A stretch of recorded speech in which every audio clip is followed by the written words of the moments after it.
Greetings and salutations, friends and neighbors. It's another episode of the Bargain Basement Baudelaire. Happy Thanksgiving. Thanksgiving makes me think of a lot of things. I'm sure it makes you think of a lot of things too. Football, food, can't deny the food, family, even if that Uncle Joe or whatever's talking about politics, it's still all good, right? Well, I think about something else entirely. I think about Conan. That's right, Conan. I'll explain why here in a minute. I named this channel the Bargain Basement Baudelaire, just so you know. I based it on a Simpsons episode. Do you remember the Simpsons episode where Montgomery Burns hires a bunch of writers to ghostwrite his autobiography?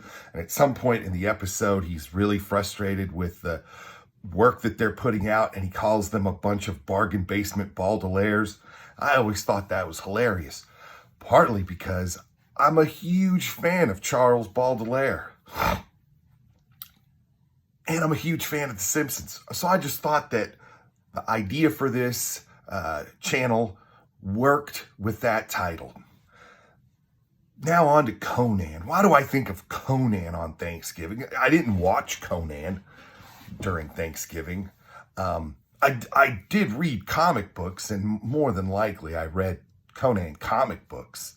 But there's a scene that really, to me, sums up the way I feel after Thanksgiving dinner.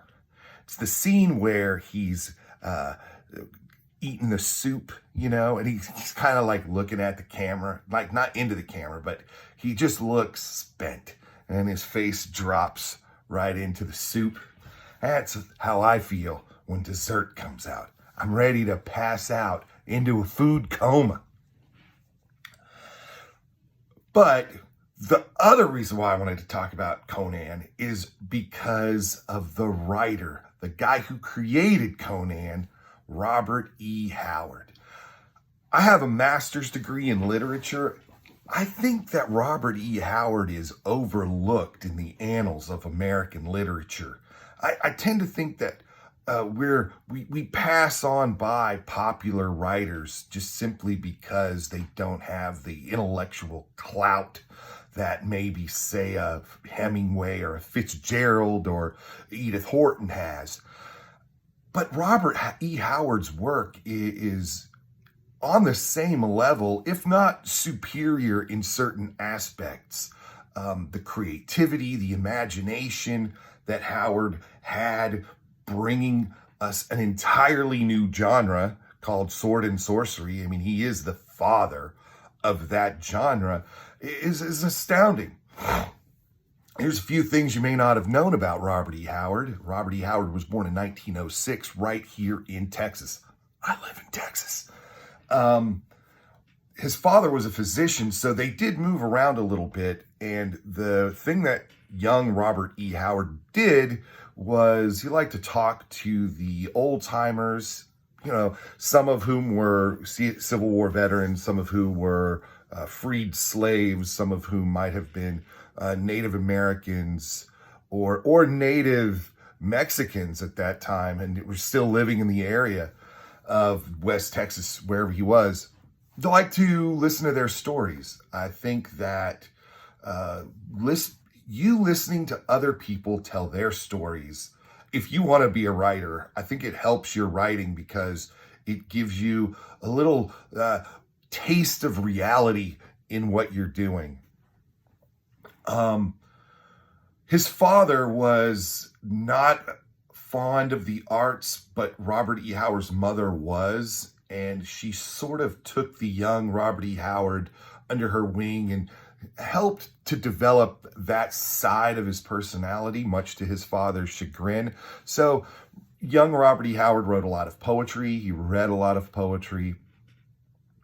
He also was into boxing and bodybuilding, which is something that's really astonishing because bodybuilding was not really a thing in the 1920s and 30s. But he was pretty into it. I mean, people did it, but not the way they do it today. You were kind of seen as a freak. So he was really fond of his mother, never got married. He did have a girlfriend for a little while who was a school teacher, but things just didn't work. They actually have a movie that they've made about that relationship, and I think Vince Vaughn plays Robert E. Howard in the movie. It's been a long, long time since I've seen it, so I can't really recall the bits and pieces, but I don't like romantic movies, so it was okay. So a little while later, in the mid 30s, Robert E. Howard's mother became really ill. This kind of devastated him. So as her illness progressed, and it wasn't getting any worse, Robert Howard fell into a severe depression. He talks about some of these things in the letters that he writes back and forth. One of his main corresponding partners was H.P. Lovecraft. They sold stories to the same magazine, which was Weird Tales. They were having the same issues with lack of payment in the 1930s. Those pulp magazines were notorious for not keeping up with the payments to their artists and the writers who contributed. And a lot of them went bankrupt before they could actually pay the writers. So obviously, I think that idea of being a pulp writer plays a role in a lot of people not looking at those writers with much respect.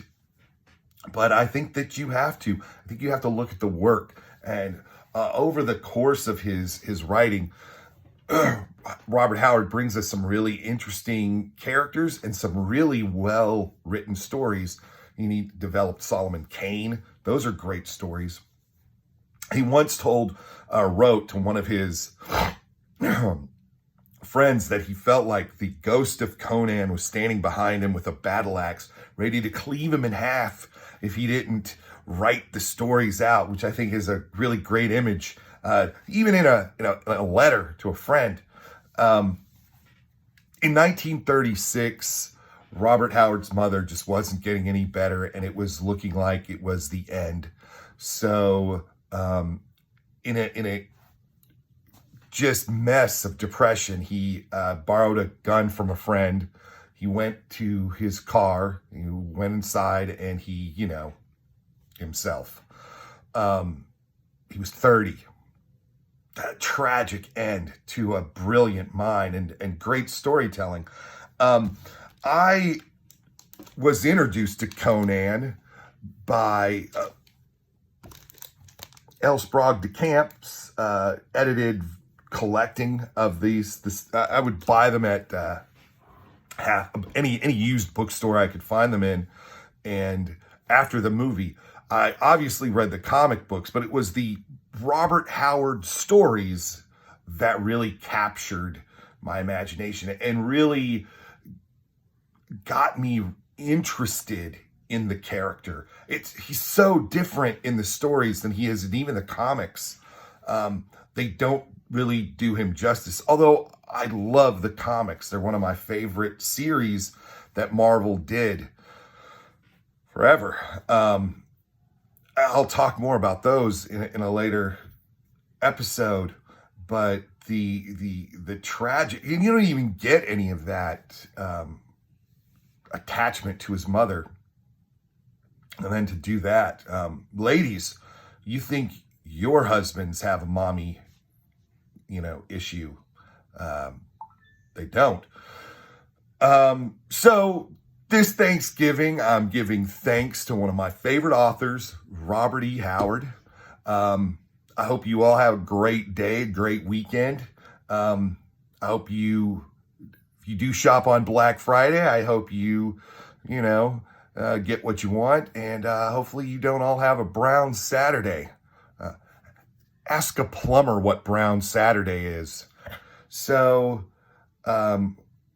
hopefully you've got something great to give thanks for this Thanksgiving. And while you're around the table, if you really don't, just echo the words of Conan.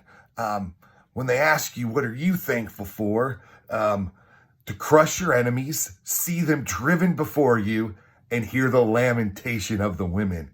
And I think that your Thanksgiving will be better than most. Until next time, vaya con Dios, my friends.